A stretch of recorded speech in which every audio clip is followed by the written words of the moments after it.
Я так думаю, что этот человек совершенно не требует представления какого-то особого или там описания. Для меня этот человек в тройке отцов дизайна, как такового, дизайна интерфейсов. Тот, который не просто делает что-то хорошо, а делает так, чтобы делали другие хорошо. Вот. И сейчас... и для меня еще этот человек очень крут тем, что он не просто находит крутые ответы, а он умеет задавать правильные вопросы, чтобы получать эти ответы. А согласитесь, в нашей профессии это очень важно и далеко не каждому дано. Потому без лишних комментариев мистер Алан Купер.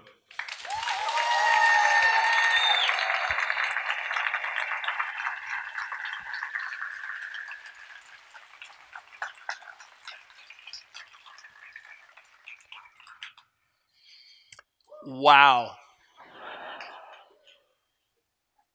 Misha, thank you.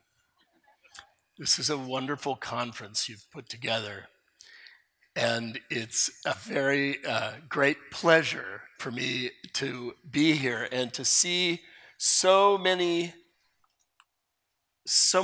energy here in the people and the faces. It's really exciting. What a wonderful packed house. Everybody's been asking me what I think of Kiev and Ukraine, and we got in at midnight last night, so I haven't seen much, but everything I've seen has astonished me.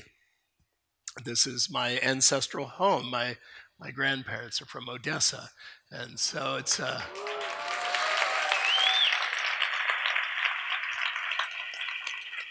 thank you. I don't know much about my family, so I don't know much more than that. But it's wonderful to be here, and it's especially wonderful to see so many powerful women here.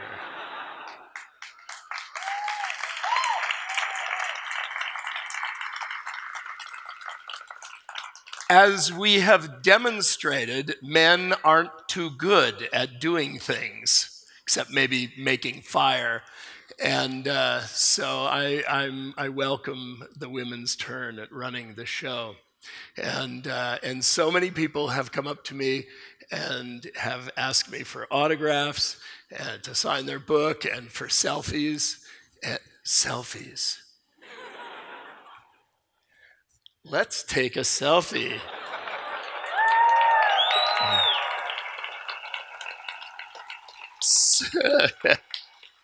Wait a minute. Okay.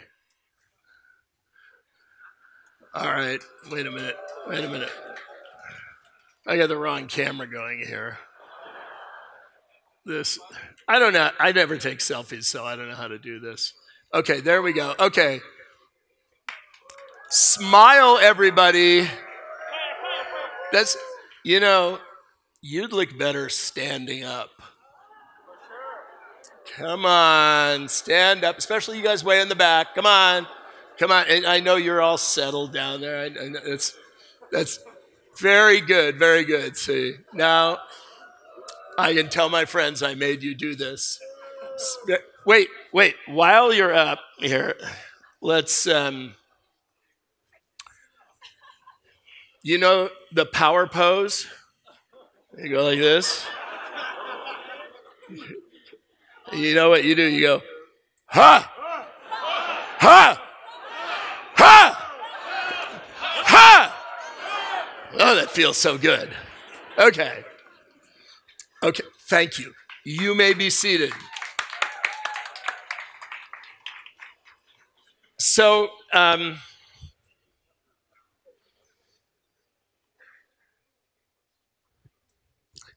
it's like the cold gray skies are down here and the purple waving sea is up there. Wow. So I have been a craftsman in the design world for over 25 years, in the software world for over 40, probably closer to 45 years. And I love craft, and there's been a lot of focus here today in the presentations on craft, on how to do what it is we do. And I have nothing but respect for that. However, As some of you may or may not know, just 4 months ago in October, my wife, Sue, my business partner, and I sold our company, Cooper, to a Scandinavian design firm called Design It. And we're now free to pursue other interests. And the interests that I'm focusing on are, depending on how you look at it, above or below craft. They're more foundational, some of the bigger ideas. And that's what my talk is going to be about. And I know some of you are here hoping I'm going to talk about personas. I'm not going to do that. Sorry, Misha.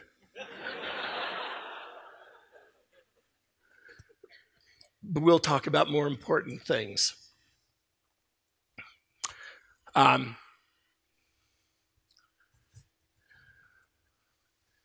So I've been thinking about this foundational stuff for the last 7 years, when my wife and I sold our house in Silicon Valley, where we lived for 30 years. And we moved to a 50-acre ranch in the country. We named this ranch Monkey Ranch. It's just a coincidence that we have a cat named Monkey. The ranch is in West Petaluma. It's beautiful country about an hour north of San Francisco. And to my surprise, I found an entirely new perspective on the high-tech industry out among the sheep and the chickens and the tall California grass. And that new perspective is the basis for this talk, and it's why pictures of Monkey Ranch are the background for my slides. And you'll get to see the paradise where I get to live. So I want to start out, I want to do a little thought experiment, and I want you to do this with me. I want you to imagine that you work at a giant social media company. And every day you access massive collections of user data, and you analyze it so that you can give your users exactly the posts that they most want to see and not the posts that they don't. Your work is so good that you've created a targeted advertising platform that's nearly perfect. And then one day, you discover that Russian government hackers have used it to influence an American presidential campaign. Using the psychological profiles that you created, the Russians identified susceptible end users and flooded their feeds with hate messages, fear-mongering, and outrageous lies about progressive candidates and organizations.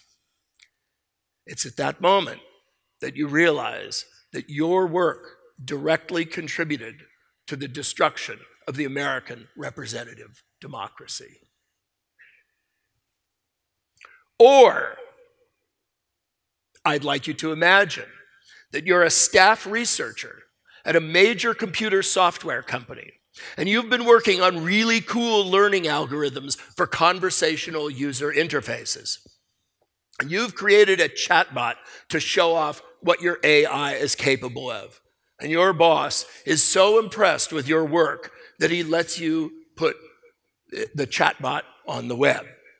But hackers discover your chatbot and begin filling it with lies and prejudices and telling it terrible things. Within one day, using the software that you wrote, all your chatbot can do is spout racist, misogynist, and hateful venom. Your boss disables it immediately. It's at that moment that you realize that your work can easily be turned into something very destructive. Or imagine that you became an intellectual property lawyer because you want creative inventors to be inspired and supported. You worked for years to empower innovators to protect their ideas. Then one day, you discover that the overwhelming majority of patent lawsuits are pursued by patent trolls, those who patent ideas but never actually make anything. They just wait for someone else to create a product and then they sue them for undeserved royalties. Then you realize that your life's work has empowered a few greedy people to engage in legalized extortion. Or imagine that you're an expert in linguistics and have spent years working on new spell check algorithms. Your work involves machine learning, artificial intelligence, and very clever indexing methods. It's deployed globally on a computer made by a company named after a fruit. Then one day, it's discovered that it autocorrects some prescription drug names with completely different drugs. When duloxetine becomes fluoxetine, there's a high likelihood that although no one notices, that someone is going to suffer from taking the wrong medication. Then you realize that your innovations have brought harm to innocent people. Why is this happening? Is it inevitable that our coolest technical achievements become agents of evil? No, I don't believe that it is inevitable. Today, I'm going to talk about practical methods to avoid creating high-tech products that enable toxic behavior. The technology we build has certainly made people's lives easier and better, but unintended side effects happen more and more often, and they tear at the fabric of society. We are good people, and we do our jobs with the best of intentions, but we find to our dismay that we have enabled bad behavior and bad outcomes. Where did this evil stuff come from? Are we evil? I'm perfectly willing to stipulate that you are not evil. Neither is your boss evil, nor is Larry Page or Mark Zuckerberg or Bill Gates. And yet the results of our work, our best, most altruistic work, often turns evil when it's deployed in the larger world. We go to work every day, genuinely expecting to make the world a better place with powerful technology. But somehow, evil is sneaking in, despite our good intentions.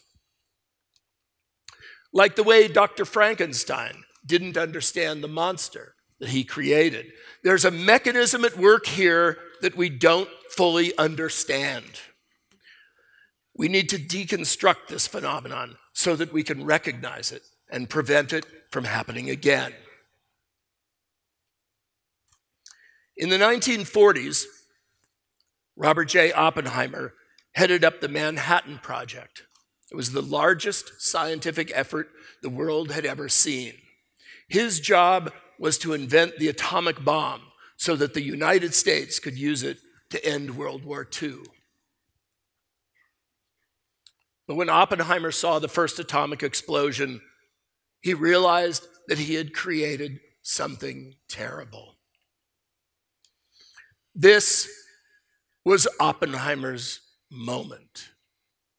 Not only was he a god of physics and science, but now he was Mars. He was Ares. He had become a god of war, bringing chaos and suffering and death. Today, we, the tech practitioners, those who design, develop, and deploy technology, are having our own Oppenheimer moments. It's that moment when you realize that your best intentions were subverted, when your product is used in unexpected and unwanted ways. It's that moment when you realize that even though you aren't racist, your algorithms might be. It's that moment when you realize that your software, designed to bring people together, instead is driving them apart into tribal isolation. It's that moment when you realize that the social and economic checks and balances that prevent excess and abuse don't apply anymore, and nothing harnesses your creation, and it's beginning to run amok. So my first thoughts are, who can we blame for this? We can't blame the technology because it does amazing good things for us as well as bad. It's easy to blame the founders, your coworkers, the venture capitalists, your annoying boss, but they're just as troubled by this as we are. Tony Fadell, the founder of Nest, wants a Hippocratic oath for designers where they pledge to work ethically and do no harm. Sam Altman, the president of Y Combinator, is writing an ethics constitution, and Bill Gates is giving billions to charity. Our narrative-seeking, storytelling brains want a villain, but there is no villain, and really, there's no one to blame. It's a systems problem. It's as though the Titanic ship of technology is sinking, but we never hit an iceberg. We're filling with water, but nobody can find the leak. We keep searching for the giant rip in the hull caused by the evil iceberg or the evil captain or the evil shipbuilders, but we find no evil and we find no giant hole. Yet the water keeps getting deeper. Trying to find a single point of failure or origin of malice only works on simple systems. But all of the tech products that we build are complex systems, and their networked environment is yet another level of complex system. The water, the evil, isn't coming from one big hole, but from a constellation of tiny ones. Like 100 million microscopic laser-drilled holes in the hull of the Titanic, they collectively add up to a fatally huge gash. And this is just what a systems problem looks like.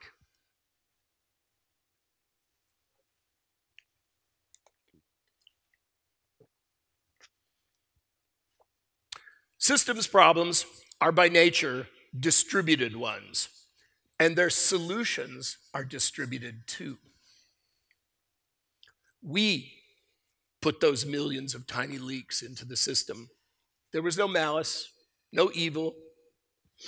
That's why we have to apply our efforts to preventing tiny leaks rather than trying to predict and then stop a single catastrophic event. The technology we use changes so fast, it renders our good intentions irrelevant and inadequate. No matter how well-intentioned, our good work permutes into bad. And our innocence simply isn't sufficient. We have to master this system. We need to identify the weaknesses in our products and business models when they are tiny, embryonic things. We have to get ahead of this phenomenon because once it emerges, it's too late. And we need to do it in a way that transcends the technology, so it applies to everything, so that it's long-term and that it's sustainable. The blogosphere is awash in long-form commentary, asking how we can bring ethics back to technology. People tell us to be good, but they don't tell us how. There's a lot of work to do, but first, we need to have a clear goal.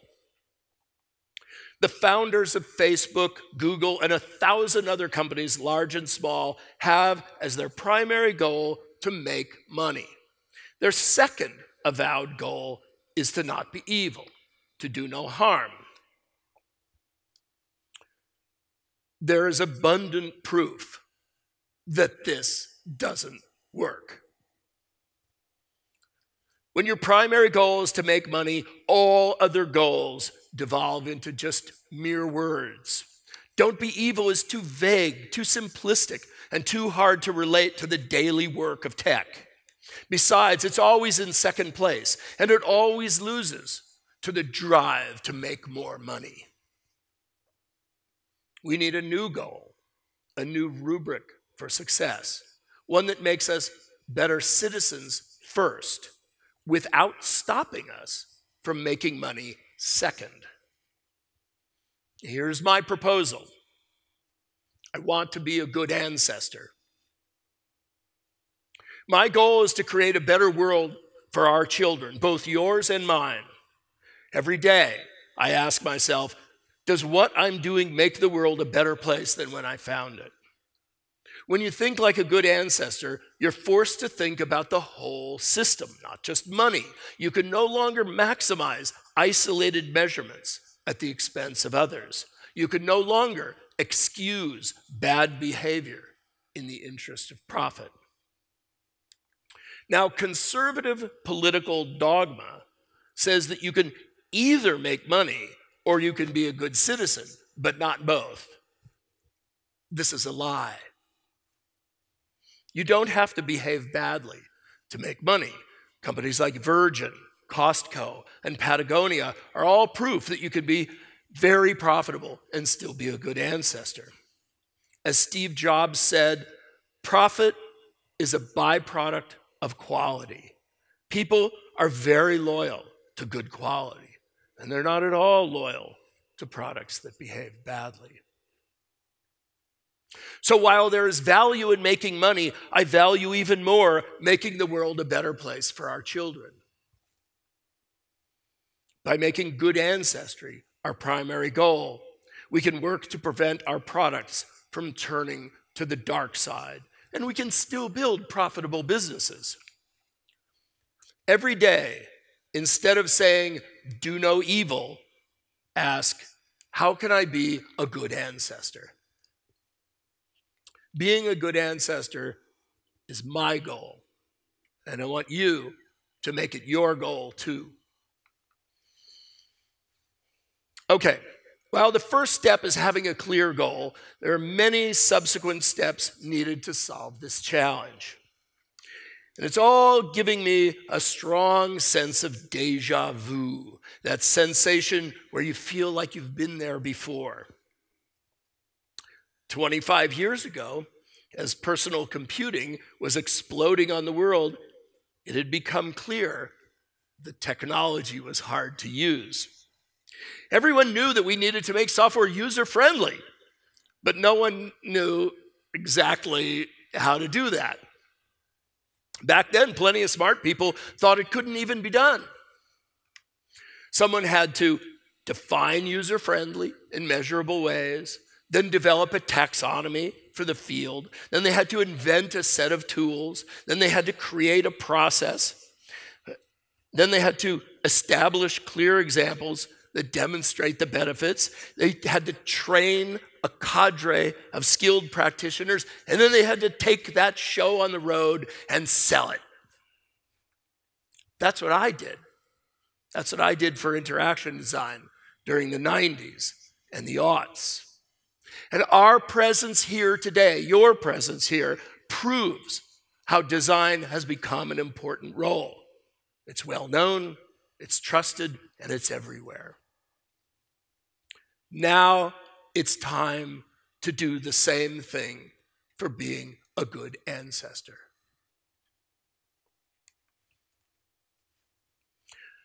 Renato Verdugo is my brilliant young Chilean collaborator with great hair. We're developing a framework and tools that we call ancestry thinking. The first step is awareness of the problem.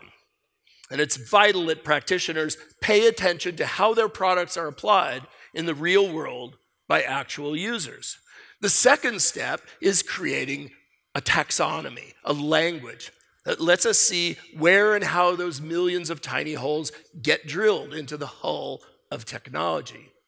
Now, so far, we've identified three main vectors by which bad behavior creeps into your product: assumptions, externalities, and time scale. We examine these vectors by asking ourselves three hard questions. First, we ask, what assumptions are we making? Whenever we design a solution to a problem, we base our thinking on certain assumptions. If we don't rigorously examine all of our assumptions, our intentions can become lost, and we open the door to bad ancestry. Someone was making assumptions when they created their disaster relief website that requires users to have electrical power and Wi-Fi, which are things they probably don't have in a disaster. Someone assumed that the white engineering staff was representative of the people who would use their new sensor-equipped bathroom soap dispenser. It works fine if your skin is white, but it fails to detect black skin. A good assumption can turn bad over time or in different circumstances. So you have to identify, inventory, and regularly re-examine every assumption you make. The fossil fuel industry used to provide a lot of jobs and economic opportunity in the USA. Not anymore. Solar is where the jobs are, it's where the growth is, it's where the opportunities lay, and it's a proving ground for tomorrow's leaders. Unexamined assumptions become dogma. And dogma is the opposite of intentionality. To be a good ancestor, we can't let anything hide. We must be explicit.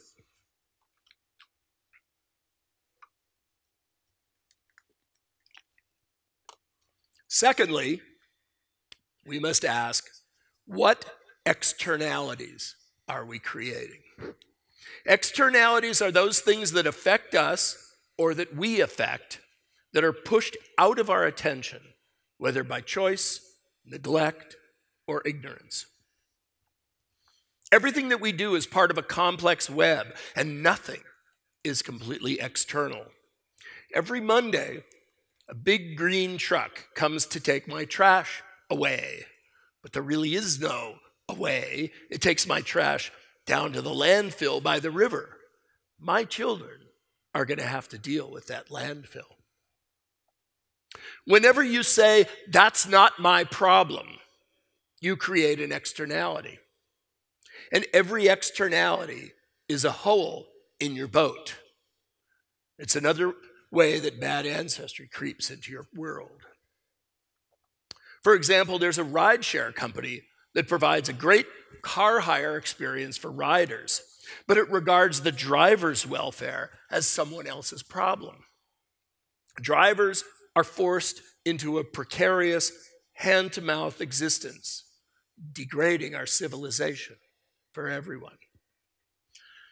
Or how about the giant retailer that prides itself on offering the lowest prices to its shoppers, but it doesn't pay its employees a living wage? The employees are forced to rely on second jobs and government assistance.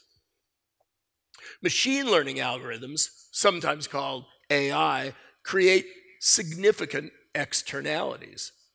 Just letting the black box make decisions is an externality. Then when we trust those decisions without having methods for oversight or verification, we create more externalities. Compounding the problem, most people are happy to abdicate their responsibilities to the algorithm. It seems easier, and it is easier because it's an externality. For example, a company that makes software that automates hiring proudly uses machine learning to streamline the process. Its black box algorithms recommend candidates based on those you've hired in the past. The problem is that any racial, age, or gender prejudices are invisibly sustained, and nobody questions it, and nobody even sees it. Externalities hide in our point of view, our ignorance, and our social norms, and the systems that we create and use. In reality, everything is connected. There's no such thing as an externality. If you regard something as external, you're just bequeathing trouble to your descendants. You're slamming a door on a fire, but it's still burning in there, and you're leaving it for your children to put out.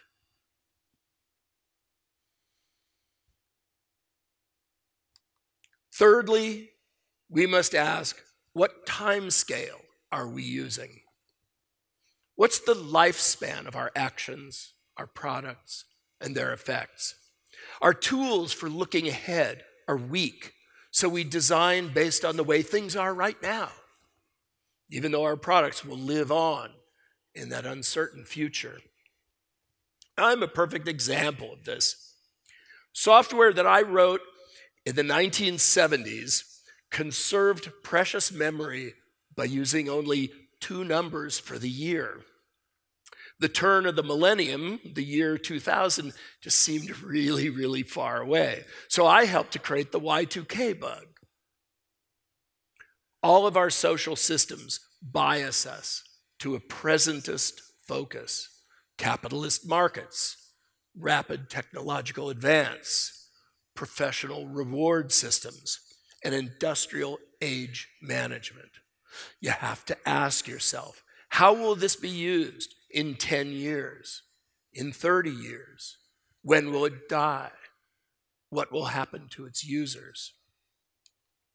To be a good ancestor, we must look at the entire lifespan of our work. Now, I know I said there were 3 considerations, but there's a strong 4th one, too. Having established the 3 conduits for bad ancestry, assumptions, externalities, and timescale, we now need some tactical tools for ancestry thinking. Now, because it's a systems problem, individual people are rarely to blame, but people are almost always the representatives of the bigger system. That is, the face of bad ancestry will be a person, just like you. So it takes some finesse to move in a positive direction without polarizing the situation. And you can see from the United States' current political situation how easy it is to slip into polarization. First, we need to understand that systems need constant work. John Gall's theory of general systemantics says that systems failure is an intrinsic feature of systems. In other words, all systems go haywire and will continue to go haywire, and only constant vigilance will keep those systems working in a positive direction. You cannot ignore systems. You have to ask questions about systems. You have to probe constantly and deeply and not accept easy answers. And when you detect bad assumptions, ignored side effects, or time distortions, you have to ask these same questions of the people around you. You need to lead them through your thought process so they can see the problem too. This is how you reveal the secret language of the system. You ask about the external forces at work on the system. Who is outside of the system? What do they think of it? What leverage do they have? How might they use the system? And who is excluded from it? You ask about the impact of the system. Who is affected by it? What other systems are affected? What are the indirect long-term effects? And who gets left behind? Ask about the consent your system requires. Who agrees with what you're doing? Who disagrees? Who silently condones it? And who is ignorant of it? You have to ask who benefits from the system, who makes money from it, who loses money, who gets a promotion, and how does it affect the larger economy? And you have to ask about how the system can be misused. How can it be used to cheat, to steal, to confuse, to polarize, to alienate, to dominate, and to terrify? Who might want to misuse it? And what could they gain by it? And who could lose? If you aren't asking questions like these regularly, you are probably making a leaky boat.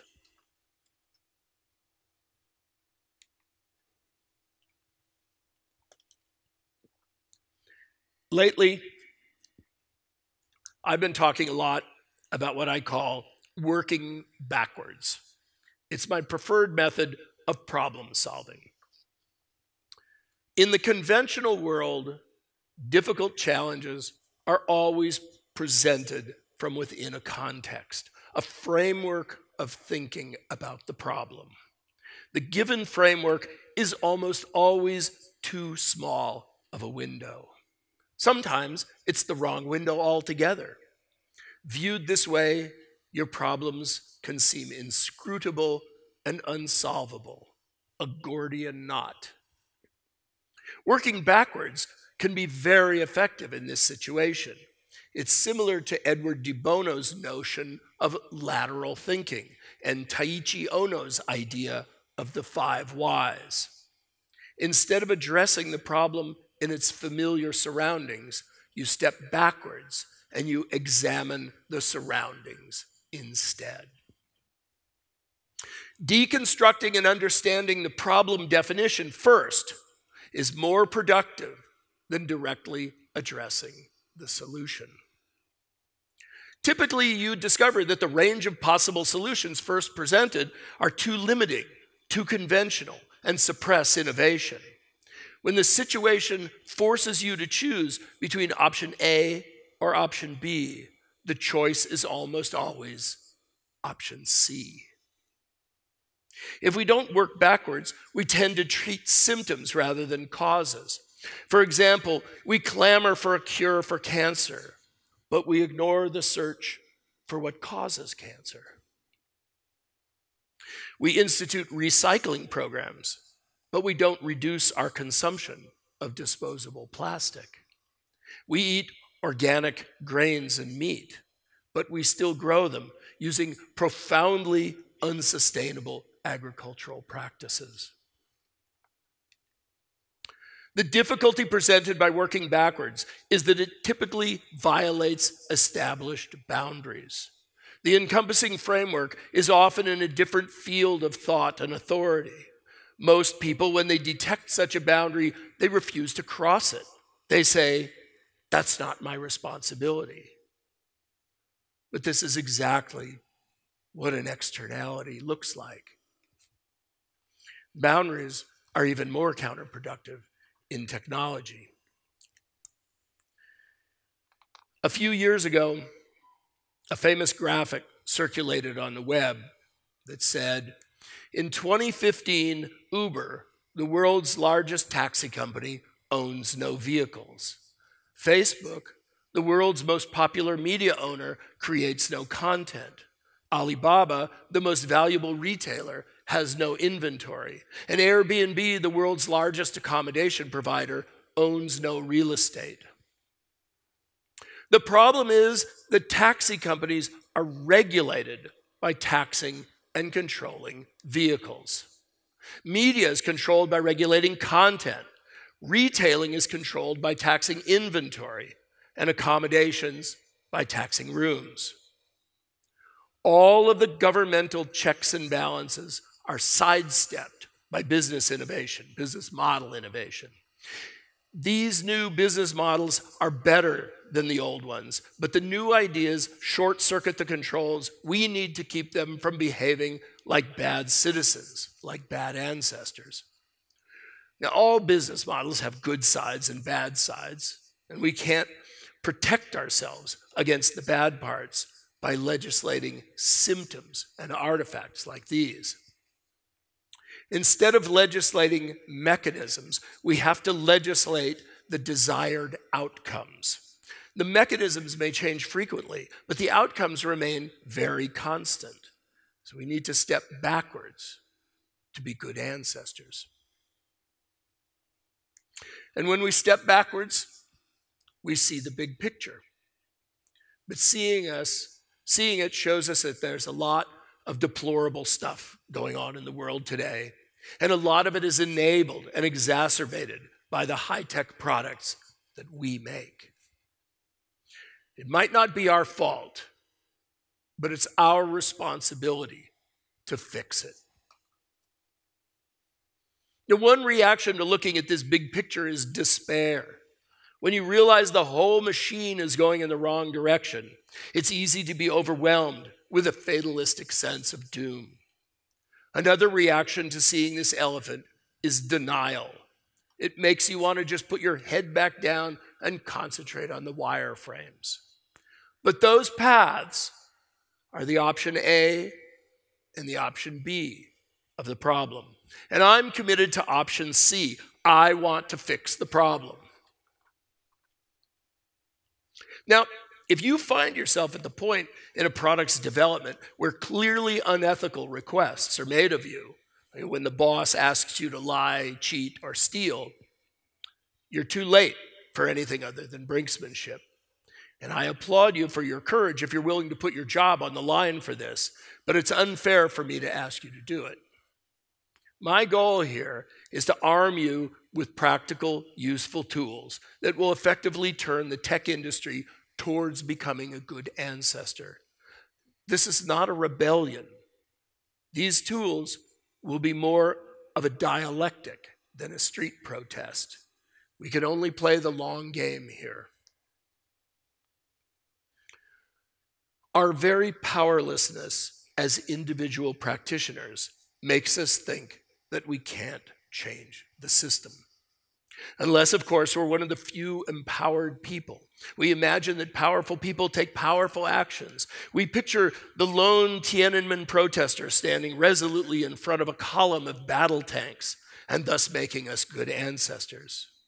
Similarly, we picture the CEO of Twitter, Jack Dorsey, banning Nazis from Twitter and thus, in a stroke, making everything better.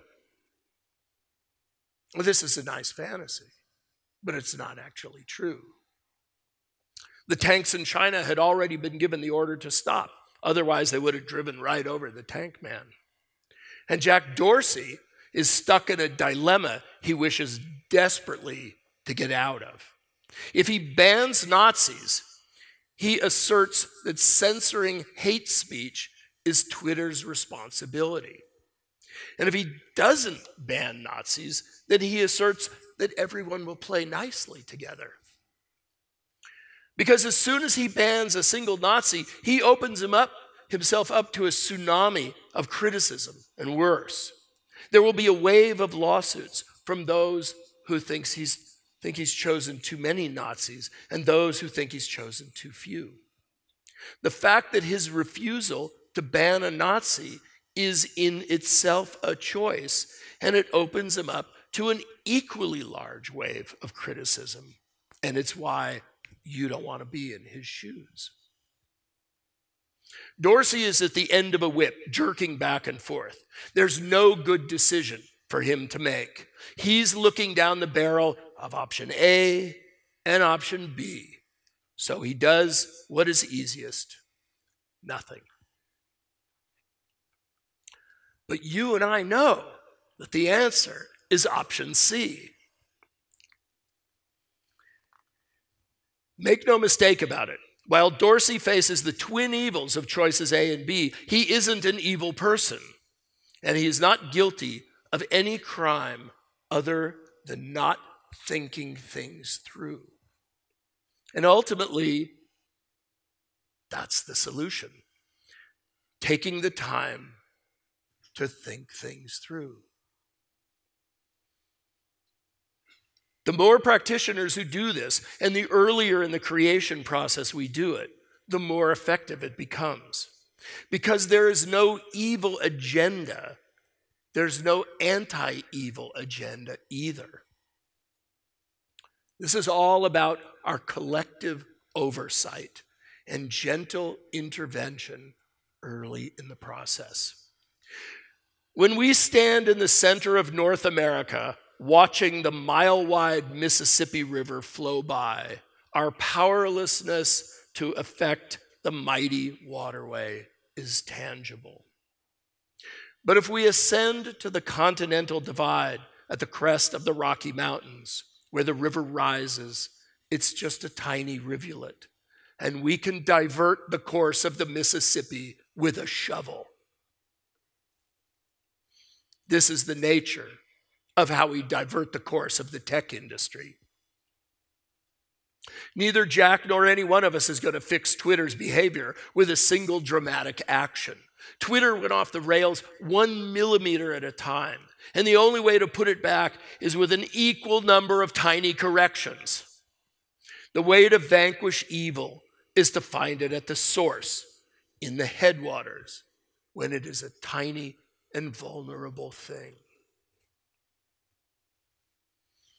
I don't mean to pick on Twitter or Jack Dorsey, but they're just a perfect example of the challenge that we face.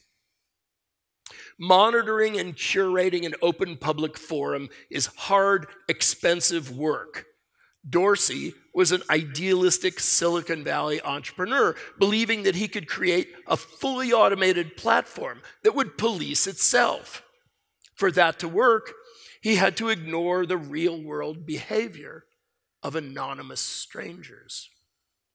He assumed that respectful public discourse would be self-perpetuating. He externalized responsibility for policing his forum, and he only thought about how things were right now. Like most libertarians, he failed to recognize how hard it is to be effortless, and how much work goes into making sure that nasty people don't shout down nice people, because nice people never shout down nasty people.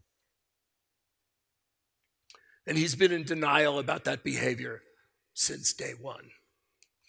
Now, despite Jack Dorsey's role as CEO of Twitter, he lacks the power to fix it. He is as unable to change the course of a mighty river as anyone else inside his company. He has power, but he lacks agency. Remarkably, the most junior practitioner at Twitter, while having none of Dorsey's power, has the exact same amount of agency. Now, true, neither of them have much, but it's not zero. Power is the ability to change macro structures. Agency works on the micro level. Agency is local, and power is global. Power is being able to end homophobia. Agency is one person coming out of the closet. Power is banning Nazis from Twitter. Agency is one person pointing out that there's no mechanism in Twitter to identify suspected Nazis, and that there should be one. Agency, in its embryonic state, manifests simply as talking. We ask questions, we seek explanations, we point out the considerations. But the more you talk, the more you get heard, and the more you get heard, the more influence you have. Agency grows the more you exercise it. You start by paying attention, and this evolves into asking questions, which grow into discussions, followed by learning, then cooperation, then teamwork, and ultimately action. In this way, we identify the assumptions we're making, the externalities we're creating, and the time frames we're working within. When you start a dialogue with people, you can make them think. You can show them a different point of view. Agency is a mirror that you can hold up to your colleagues. It's an amplifier, a news feed, a loudspeaker, a book, and a friend. And you create a relationship, and you become more human in their mind.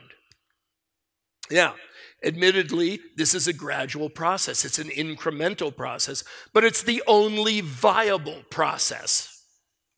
And it works in and for the long term.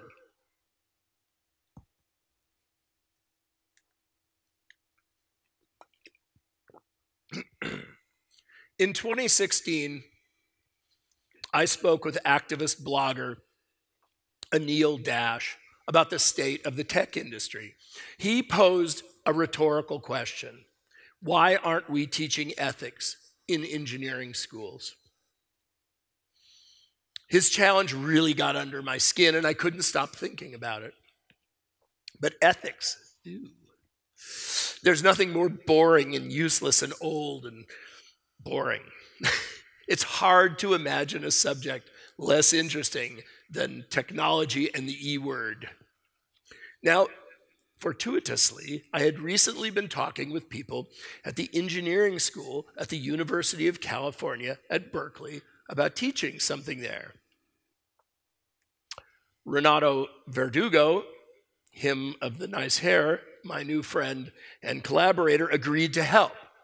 And we just completed co-teaching a semester-long class called Thinking Like a Good Ancestor at the Jacobs Institute for Design Innovation on the Berkeley campus.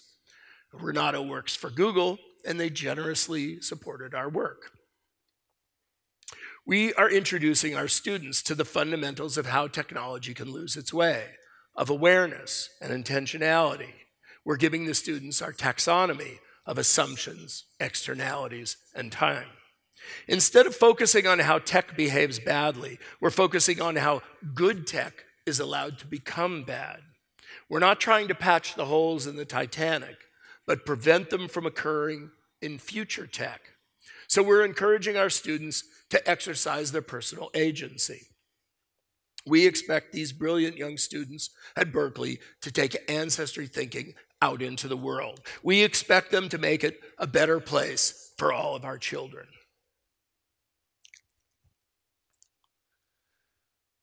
Like those students, we are the practitioners. We are the makers. We are the ones who design, develop, and deploy software-powered experiences. At the start of this talk, I ask you to imagine yourself as a tech practitioner witnessing your creations turned against our common good. Now I want you to imagine yourself creating products that can't be turned toward evil, products that won't spy on you, won't addict you, and won't discriminate against you. More than anyone else, you have the power to create this reality because you have your hands on the technology. And I believe that the future is in the hands of the hands-on. Ultimately, we, the craftspeople who make the artifacts of the future, have more effect on the world than the business executives, the politicians, and the investment community. We are like the keystone in the arch. Without us, it all falls to the ground. Well, it may not be our fault that our products let evil leak in. It is certainly within our power to prevent it. The welfare of our children and their children is at stake, and taking care of our offspring is the best way to take care of ourselves. We need to stand up, and we need to stand together, not in opposition, but as a light shining in a dark room. Because if we don't, we stand to lose everything. We need to harness our technology for good and prevent it from devouring us. I want you to understand the risks and know the inflection points. I want you to use your agency to sustain a dialogue with your colleagues, to work collectively and to work relentlessly. I want you to become an ancestry thinker. I want you to create products that you can be proud of, products that make a world a better place instead of just making yet another billionaire. I want you to change the vision of success in tech from making money to making a just and equitable world for everyone. You have the power to do this with your leadership, your agency, and with your hands-on. You can be a good ancestor. Thank you.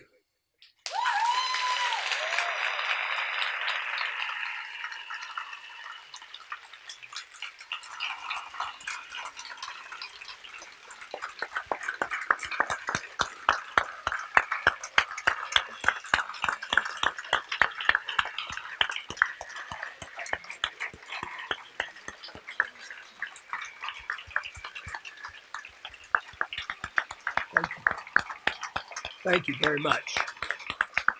Thank you. Thank you. Thank you. I really appreciate that.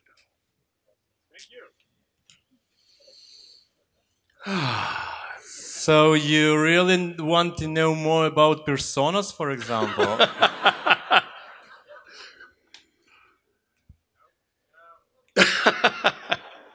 Okay. So, but I am happy to talk about this. I'm happy to take questions, and I would really like to hear what you think. Do you think I'm as crazy as I feel sometimes? Here's a question right here. This is a very brave man. Hello, Alan. Mike, give that guy a microphone. Hello, Alan. Thanks for your... Hi there again. So I wanted to ask you. Sorry, I was hearing two voices. Please go ahead. Thank you. So I wanted to ask you a question. How in practice can we improve user experience and make, it might sound corny, but make this world a better place by providing secure user experience? Any practical guidelines or something? Because when I came to my boss and said him we should collect less data, user data, he told me we use it properly and no one can get it. So we collect as much data as we can and then we sell the products. Yeah, thank you. That's a great question. First off, a great user experience is skydiving until your parachute doesn't open. And we can create great user experiences that fail us as a civilization, that fail us as an ancestor. So understand, I mean, Facebook is a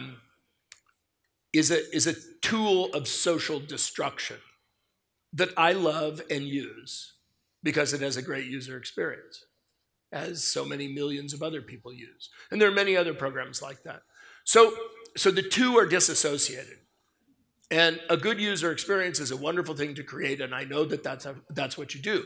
And so much of what we talked about here today was how to do that. Get out of the building and pay attention to your users. That's just a little footnote. That's how you create a good user experience. Okay, now wait. But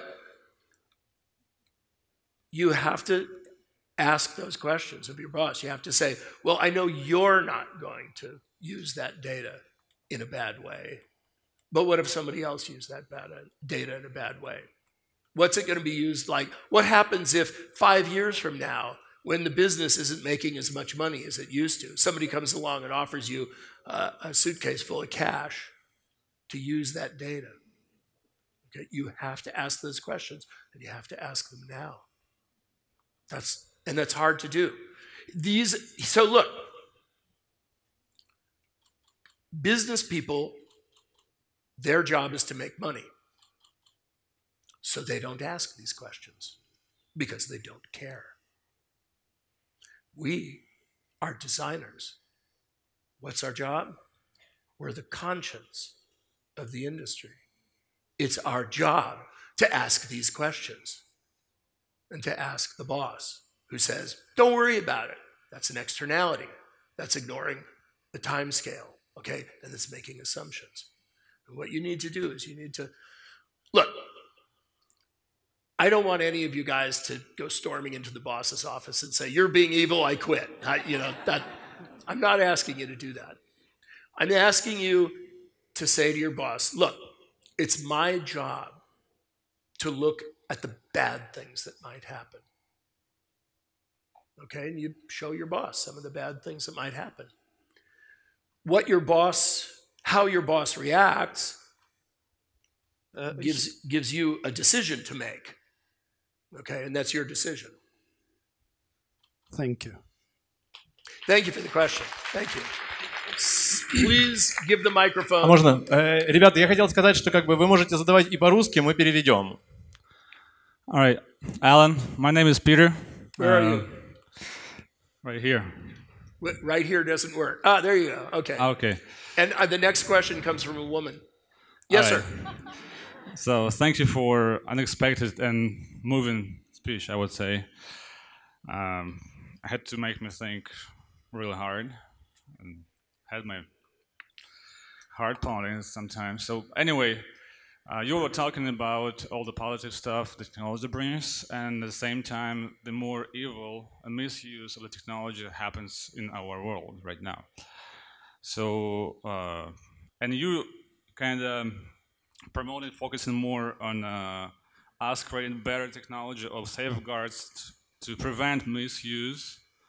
I'm asking rather, should we have a option E or D or whatever that focuses on the person, on the people? Because right now, technology separates family, friendships. It destroys the fabric of like democracy or social intercourse. So basically, shouldn't we focus on the person, on the people? Should we focus on rebuilding some kind of a global morale, of virtues, of values that people can rely on? And spend more time with their family, with the kids, with the friends, not in the gadgets. I I don't know. I wish I knew. The I've just started on this quest to get better answers to exactly that question. What are the tools to fix the holes in our world? One of the biggest problems that I see is economic inequality. Because it doesn't matter what kind of systems that you create that support fairness and equality, if one person has so much money that he or she can subvert and undermine that system. Okay? So what we need to do, number one, is we need to fight gross inequality. That's a really hard problem. I don't have the answer to it. Here's what I do know. Governments are terrible. No governments are worse. What I know as a baby boomer born in the United States in the mid-50s, who grew up in a world of plenty, and through the 1970s and the 1980s, through the explosion of Silicon Valley, I heard over and over and over again, governments are no good. They're wasteful, they're inefficient, they fail at everything they do, and only the private sector can save us. Now, I've worked in the private sector for the last, 50 years, and basically what I've seen is inefficiency and waste and bad behavior, and I have to say that in government, it's us. Yes, it can be abused. Yes, it can be subverted. But the idea behind it is it's us. So in theory, it can be good. Hard to do, but that's a theory. Private, there is no theory that it can be good. There's only the theory that you can gather money together and take it away. So I do not believe the solution lies in private industry.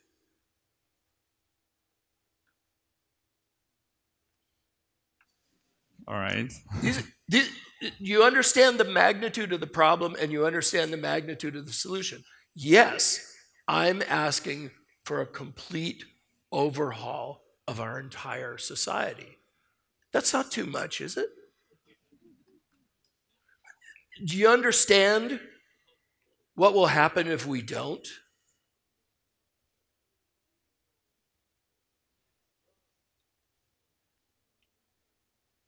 I will ask the question to you: what would happen if? Wait, Yeah, go ahead. I want to hear a female voice. All right.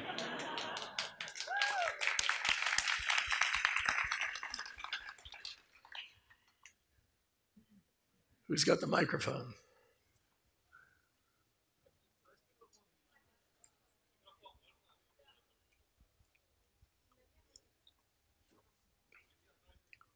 Hi, I'm here.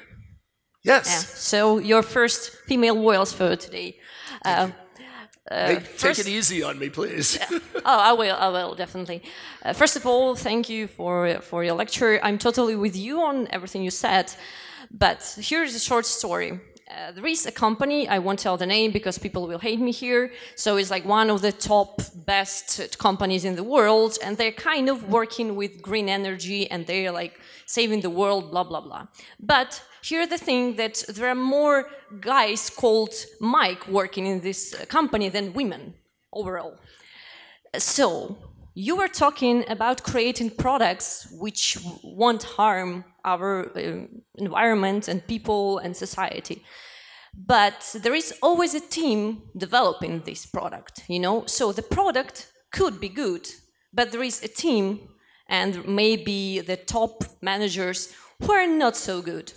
So if there are like people, a lot of people here think they want to create their own startups or their own products, where they should start with. For example, looking into internal communications inside and how everything is built, or at first focus on external, so the focus on product. Do you understand what I mean, right? Here. Yeah, so like some maybe what is more important in the beginning, the internal thing or the external when you're building a company? Thank you. Thank you for that question. I've been an entrepreneur all my life. I've started 4 companies.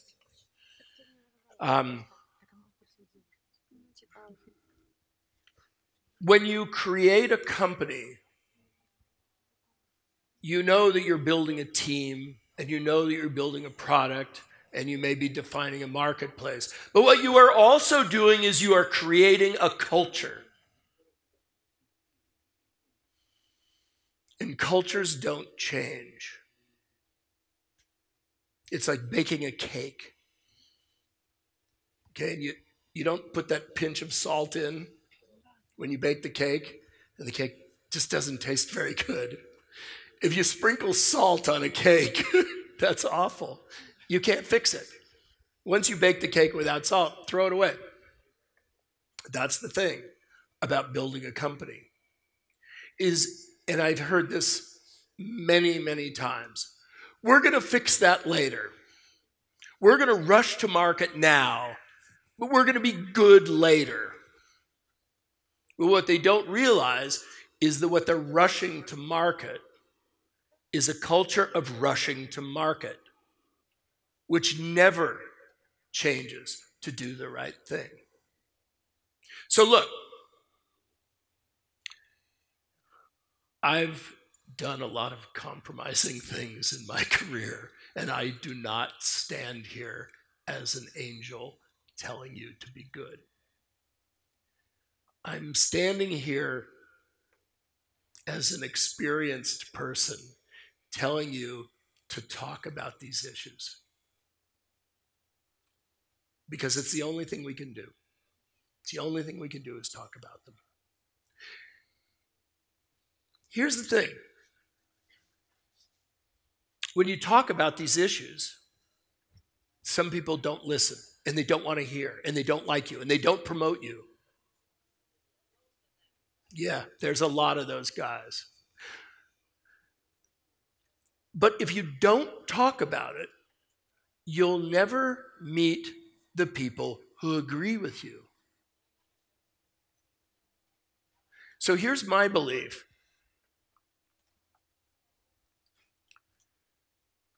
I believe that there are more people who want to be a good ancestor than people who want to be a billionaire.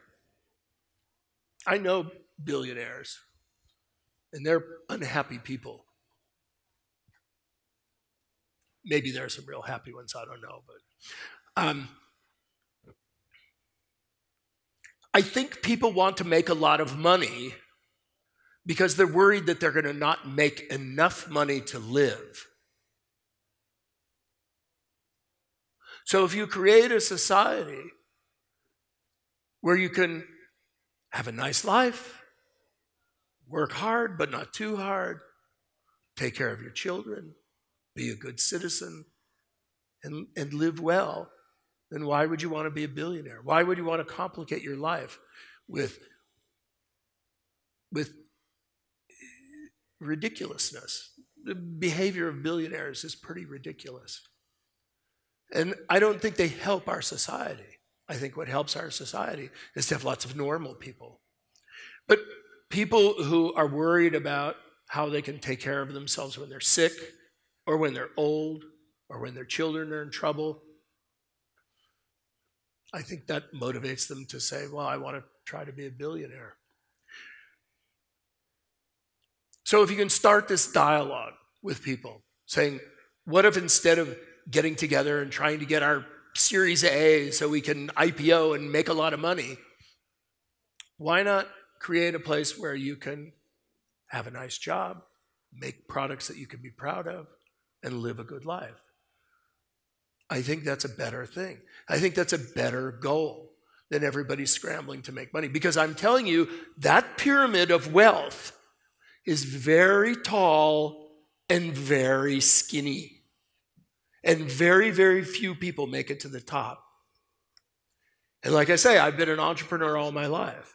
And I know far more people who've fallen off that pyramid than I know people who've made it to the top. And I know people from top to bottom. We need to tell that story. We need to tell the story about a better life. Don't tell the story about, oh, we're going to conquer the market, we're going to make a lot of money. Because what's that going to get you? The people I know who start companies, who make a lot of money, have miserable lives. They work too hard, their family leaves them, they're on the road all the time, and most of them don't make the money that they expected to. How do you want to live? How do you want to live? Thank you.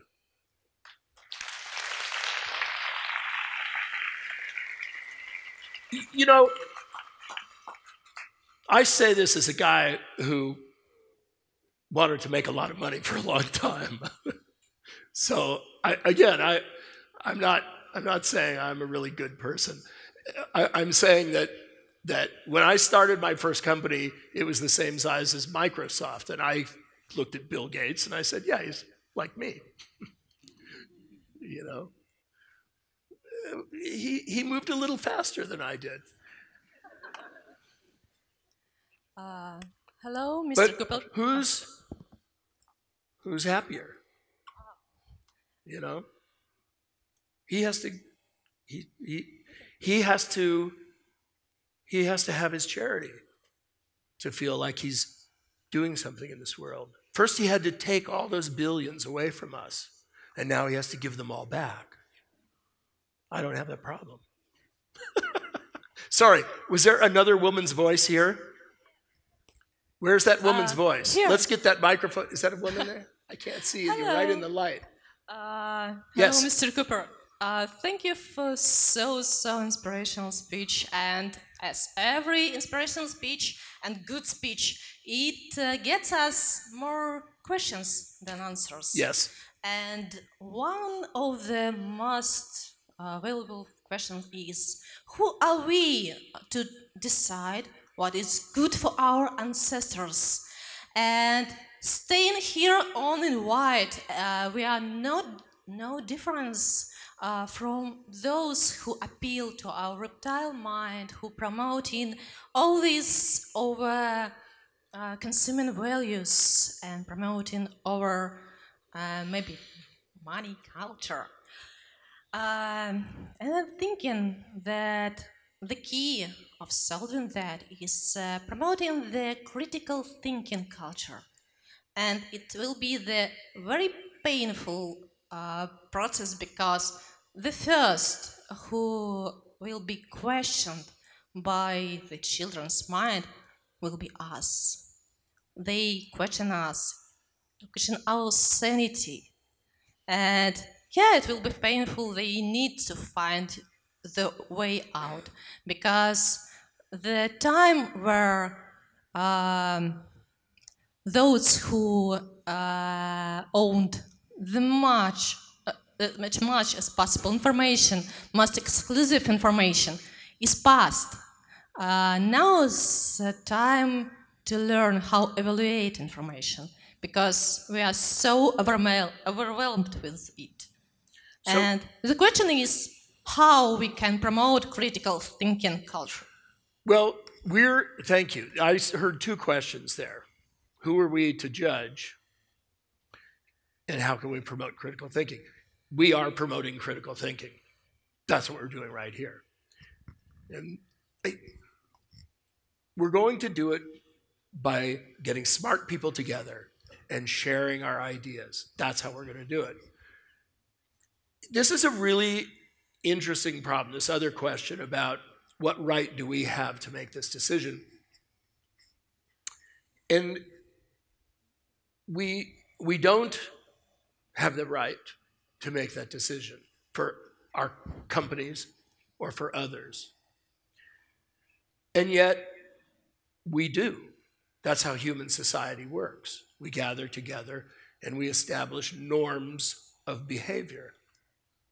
Okay? And the reason why we establish norms of behavior is for the common welfare of everyone in the society, to be good ancestors. What we all want is for our children to live good and happy lives, and for their children to be good and to live good and happy lives.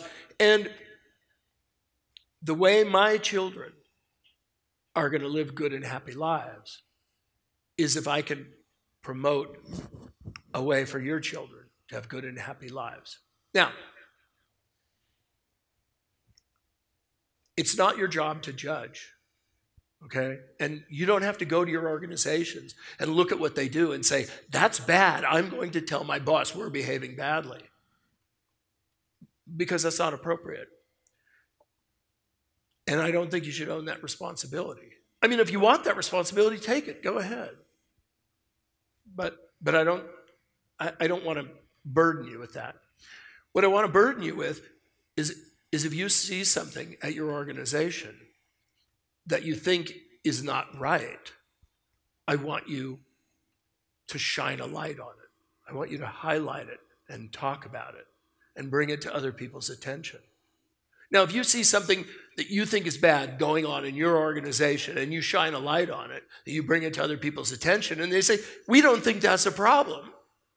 Okay, well, you're right back to where you started from, which is now you have to make your own decision for yourself, which you always do anyway.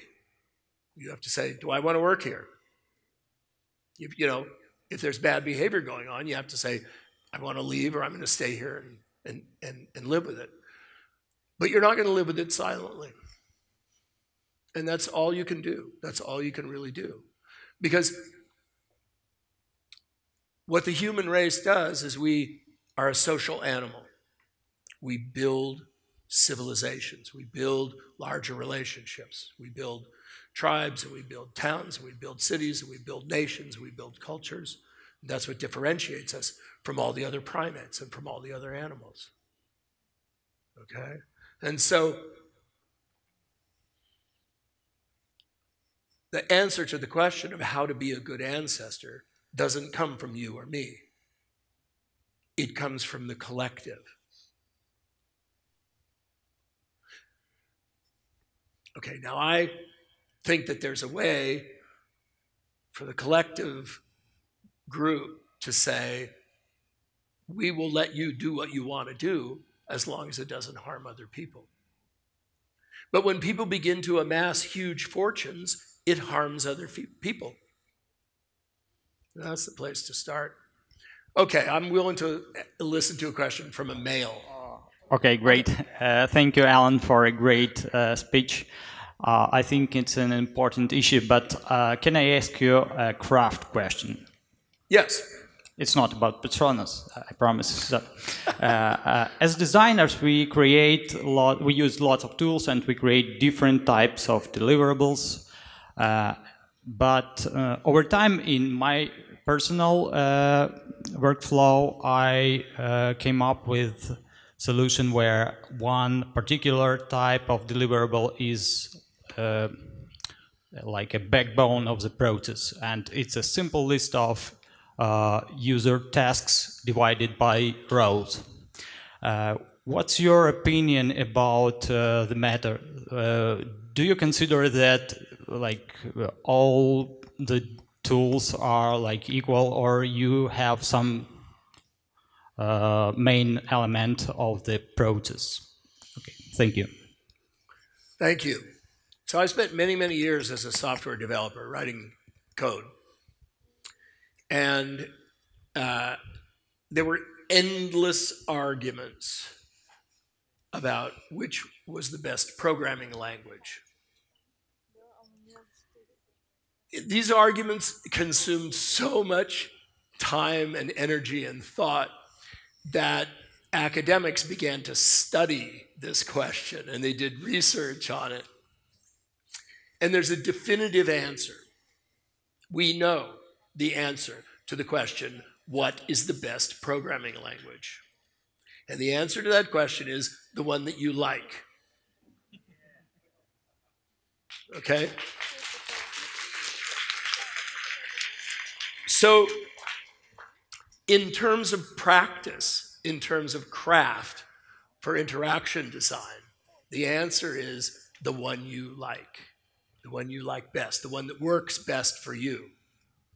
That's the answer.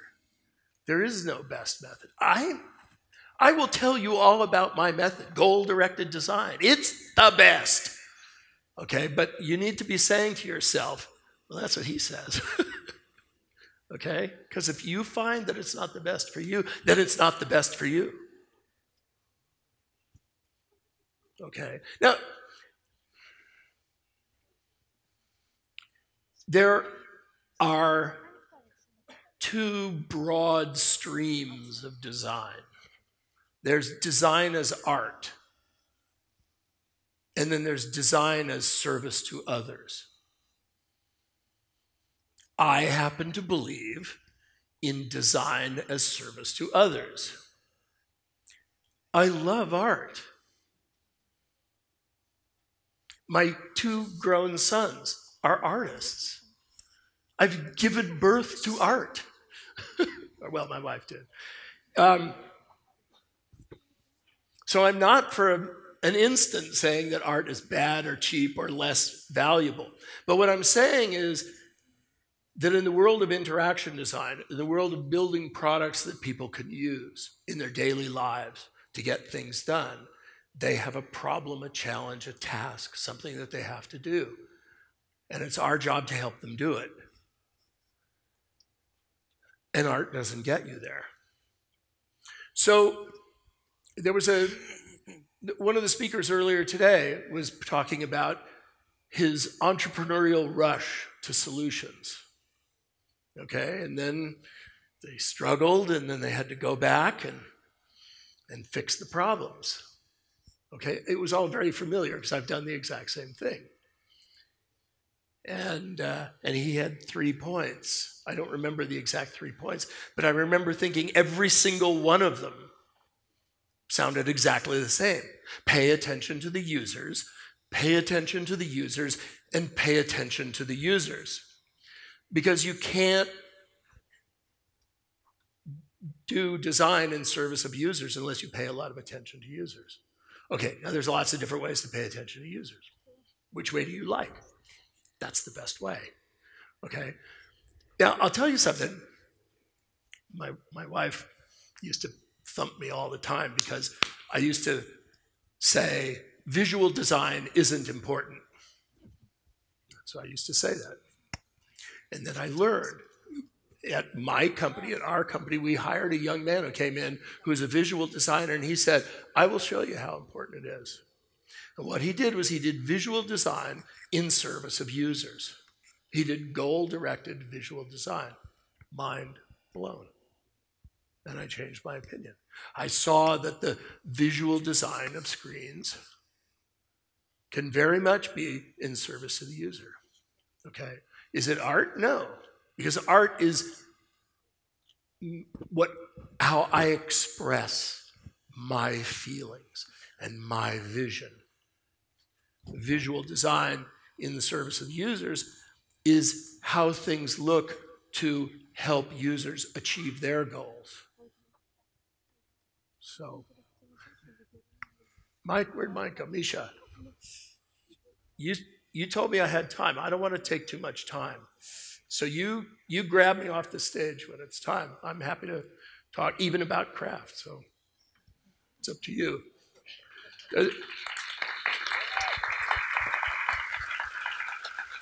How much time do you want to go? What? Me? We'll be here all night. We'll be here until my voice goes completely. Another question? Yeah. Another young lady. This lady has had her hand up for a long time, I know. Thank you for your great speech. It was really inspiring and meaningful. And my question is a bit different. It's about blockchain technology and your attitude to this. How do you think it is another example when people put the decision into black box machine, or is it a real example when people can prevent the interference of other bad people into decisions? Because we can watch now the blockchain works for money now, but do you believe that it can work for society in the future, for example in election process? Thank you. So, now it sounded like you asked what made me change my thinking. Was that in there? Or did I just mishear that? That's my attitude. It was, mostly about your attitude to this. Do you think it's example of good or bad technology in future and now? It's not good or bad technology. The effect of it. It's what we do with it. It's us. It's us. Blockchain just lays there. Nitrogen just lays there until you ignite it, and then it's a bomb. So, look, I'm a California West Coast, intellectual software, high-tech guy. My politics are way over here, okay? 7 years ago, we moved out to this ranch in the country, and all my neighbors are farmers. They all live isolated out in the green grass, and all their politics are way over here. And it was a shock to my system. And I find that I love them. They're very, very different from me. And they believe different things. And I think a lot of them believe things that are terrible. And I want to fix that. But they're good people. They're really, really good people. And it became clear to me that we all want the same thing. We all want to be good ancestors. I now believe, I think there's a small percentage of the human race that's sick. They're sick in the head. And they need to be locked away. Okay, but I don't want to talk about them. But I'm talking about all the people who aren't physically ill. Okay, and I think they all want the exact same thing. They all want to be good ancestors. They want their children to be strong and tall and smart and beautiful, and they want them to grow up and find someone to love and to have children that are smart and tall and strong and beautiful. There's just a lot of different opinions about how to do that. That's all. It's not the technology. It's what we do with it. Okay, now,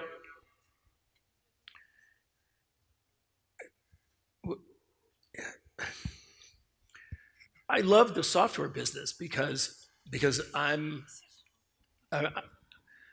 don't get along with organizations. I dropped out of school when I was 16 years old.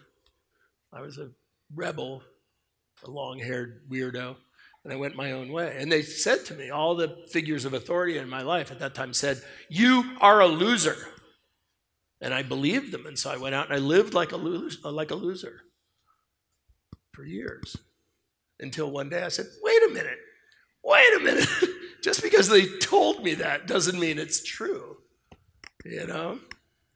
And you can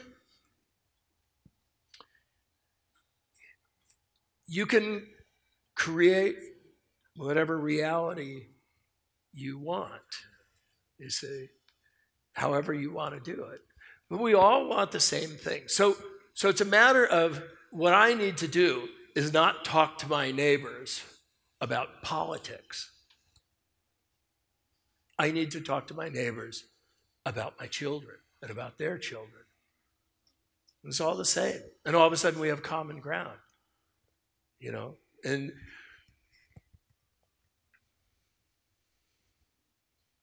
that's the secret. That's the answer, is to find what we all believe in. So it's the same thing with technology. Is blockchain, as far as I'm concerned, it's a linked list. Okay, so I've worked with linked lists for 40 some odd years. Are they good, bad? No, that's like asking if your shoes are good or bad. No, they're these leather things on your feet, you know? Linked list, that's all. What do you use it for? Do you use blockchain because you want to be a billionaire? I don't think that's good. You use blockchain because you don't want to work? You just want to sit there? Yeah, I'm not that impressed. You use blockchain because you want to create cool technology? Well, that's more compelling to me. But what can you do with it that's of use to us? I don't know. I mean, I can think of a lot of practical uses for linked lists. A lot of software uses linked lists in a lot of ways. So that's how I look at it. It's who are you and what do you want and how are you going to use it? And that's the question you have to ask. And the people around you. If you feel that there are people out there using it in a way that you don't like, talk to them about it. Talk to them about your kids. I probably didn't answer your question, but that's life. I think we need to stop. Thank you, Alan. It's great. It's so great, but we need to go to after party. Yes, I'm standing between you and alcohol. No. Thank you for inviting me. Thank you. Ребята, у кого есть книги или что-то еще, то есть